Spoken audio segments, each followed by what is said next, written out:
What's going on, guys? This is Hassan from the Spiritual Walks, and I'm here to talk about believing versus knowing part 2. So, why believe when you can know? So, some of the things that I covered in the previous video, which I'll share with you here, is believing versus knowing. What is believing? And I kind of spoke about how believing will always have the potentiality of not being true. And that's why believing even exists. Because if you know something with absolute conviction, then there's no need to believe it now. So for an example, I am looking at the sky immediately, and the sky is blue, right? And it doesn't require a justification as to why the sky is blue. In the immediate recognition of the color of the sky, that in itself is its justification. There's no distance, there's no effort required to realize or recognize or know that the sky is blue. However, if I now choose to close my eyes and I tell you I know that the sky is blue, I don't know that the sky is blue now. I believe that the sky is blue. Do you see the difference here? It's now a belief because I am relying on my memory to tell you that the sky is blue. Because in the instance that my eyes are closed and that I tell you that I know that the sky is blue, I don't know and I believe, because the moment I open my eyes, I may realize that actually the sky is grey now. Okay? So there's a potential as to why it can be wrong. But when the eyes are open, then it cannot be wrong because there's the immediate recognition. Now, this is a very simple example, and you can easily trump this example by saying, what if your eyes deceive you? What if you are colorblind? And you can come up with a whole load of reasons as to why this example may not be correct. But the point is, in the example, is to recognize that believing is a much lower level of certainty, is a much lower level of conviction compared to knowing. So I'll repeat that once more. Knowing has a much higher level of conviction. You may even argue it's closer to the absolute level of conviction compared to believing. And so that then brings about the question, why am I interested in figuring out what the difference between believing and knowing is? Well, believing is always manufactured. Believing is always manufactured. Knowing is the recognition of what is. It's the recognition of what already is.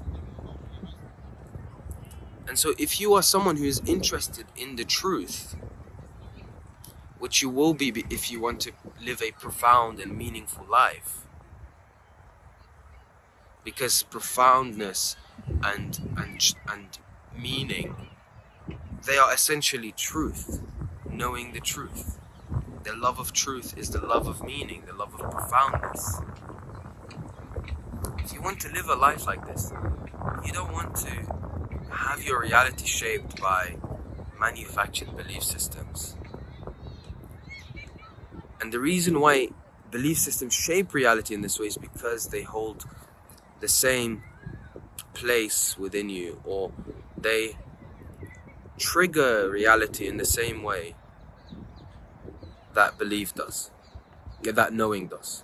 So believing and knowing has the same placeholder within you. Believing and knowing shapes reality in the same way for you. Okay? And so knowing now that the nature of belief can be false and may be untrue, that brings about a realization that I don't need to rely on belief.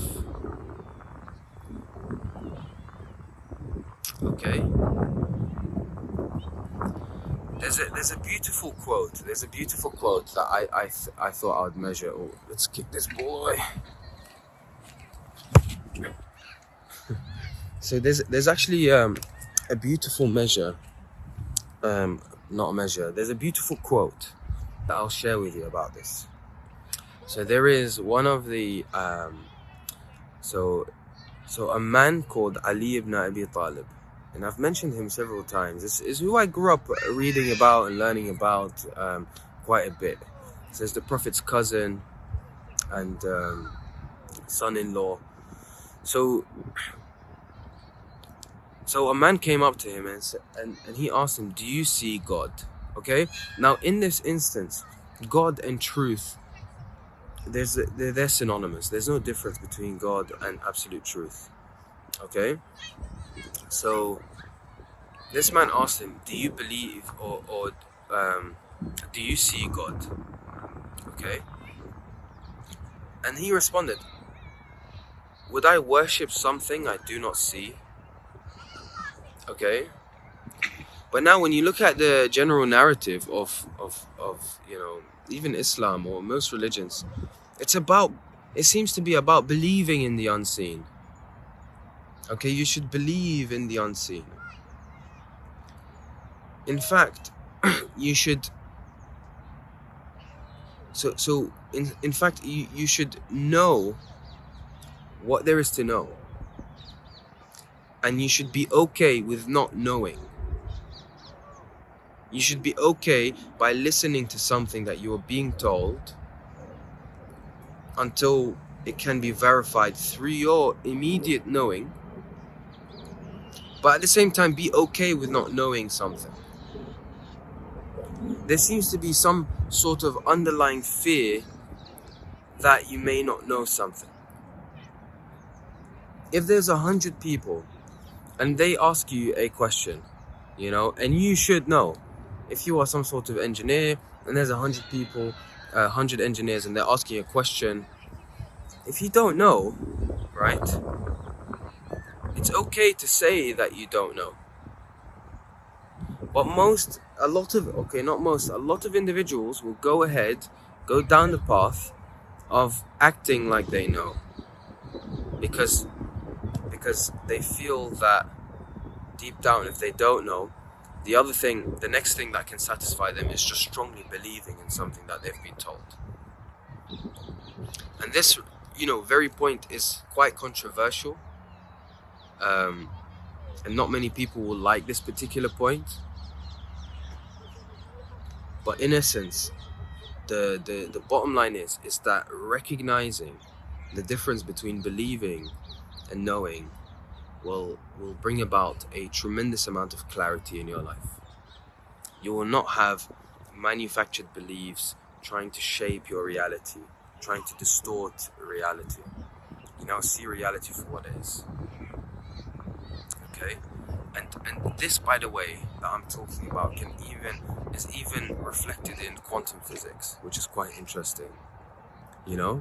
Depending on whether you observe a particle, depending on whether you observe a particular matter, the outcome may change. Okay, so if my eyes are closed, the truth is that there's nothing there anymore. And when the eyes are open, there is the sky, there's the clouds, right?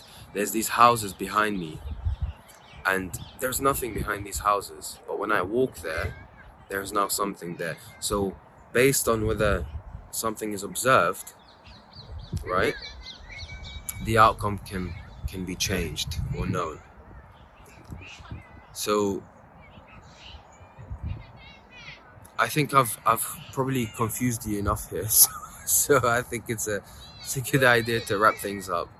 But make this an exercise. Look into your life and be like, okay, do I actually know this with absolute certainty, or have I been told this and just believing it now?